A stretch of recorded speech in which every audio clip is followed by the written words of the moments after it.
let's make sure that pop filter's on this time, huh?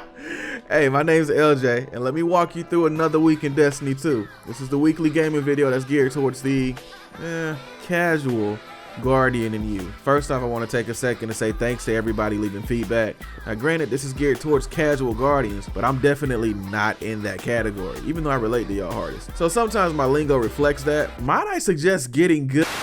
Let me know if there's anything specific you have questions on in the comments. And of course, liking, commenting, subscribing helps me a ton as I chase that goal to get to 1,000 subs here on YouTube. More house cleaning topics later, but as always, you can check the description for timestamps. Let's jump right in and see if anything mattered this week.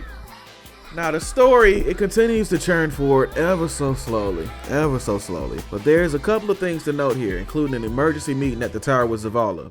Emergency meeting. Ain't nobody here, but not with his voice actor. I wonder why. Anyway, it's a nice watch, but nothing extreme happens here that couldn't have been put in the email or a cool storyboard cutscene like they like to do. I'm trying to make sure I don't give spoilers here because I do want you to experience it for yourself, but this isn't one of those you gotta go play it moments. And I think at some point it may be healthy to revisit the seasonal structure of how the story is slow dripped into the game every week. Now granted, that FOMO kicks in for most veterans, that fear of missing out, but it's rarely worth it nowadays with the exception of maybe 3 to 4 weeks out of the season. It also doesn't help that we've seen Destiny 2 commit to bigger campaigns such as the Witch Queen and, of course, we're assuming Lightfall. Now, I can't exactly speak for Nightfall, but if it's anything like the Witch Queen's campaign with Savathun, it's an incredible experience, but it also served to highlight D2's flaws in other areas. The only problem would be how to implement a better seasonal story model without Bungie redlining their staff and it turning into a whole Atomic Heart thing. And I don't have a great idea on where to start with that, so let me know in the comments what you think would be a good idea,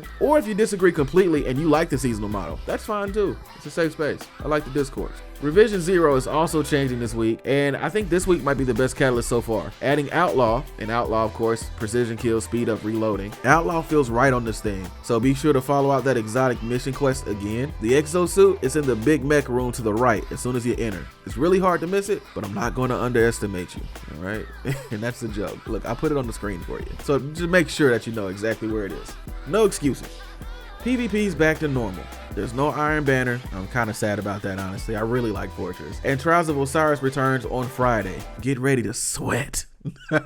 Nothing else of note to really add at this point concerning the week. However, going forward, there's a few things to discuss. First off, focusing costs for Trials, Iron Banner, Crucible, and Gambit weapons have been reduced from 100 to 25 legendary shards. Now, the focusing, the way that works is that you get the legendary engrams, of course. You combine that with your legendary shards, and you're able to focus for weapons that have dropped for you before. And it increases your chance of getting the roll that you want. Gambit has a bottom dollar that's really good, and things like that. Now, granted, I'm broke because of Iron Banner, and that change would have been great if they added it maybe, I don't know, 4 days ago, but it's better late than never, I guess. Whatever, the pain makes me stronger. I'm gonna just keep saying it until it's true. Adept weapons has also had its cost reduced as well for Trials, and I've never got an adept weapon for Trials, so maybe this will mean something to someone somewhere. Good for them. The rich get richer. I'll try getting good next season, maybe 801 will sell it and I can just get it there. Another big note, all armor mods are now unlocked and available to use right now. Bungie released a tweet confirming it. There's even a nice little splash page when you first log in. Neat. I know some folks are nervous about diving into the whole multimedia online RPG elements of Destiny 2, but it really does help to have some things synergized. You can start small and then work your way into it until you're comfortable. And if you're unsure of what to do, you can always join the Lightwork Discord and ask questions and we'll help you out. Plug game proper! I'm getting better at this thing, man. I'm getting better at these plugs. That was basically me just saying join the Discord. It was cool, right?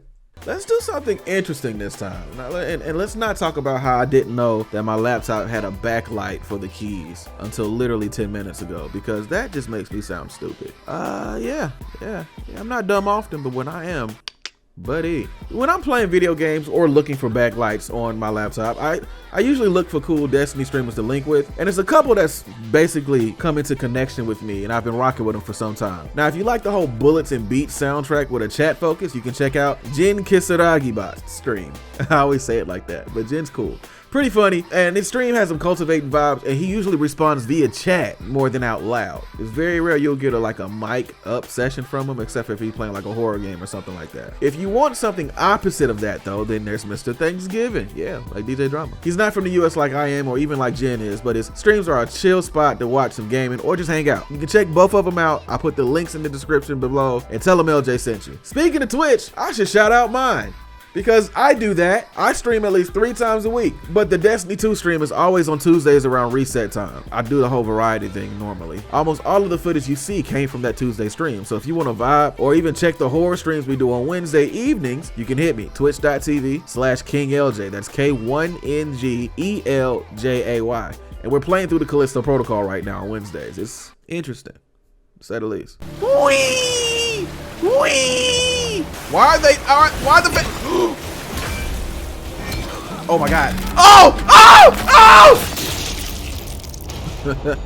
That's all I got. Thanks for watching. I'll see you next week.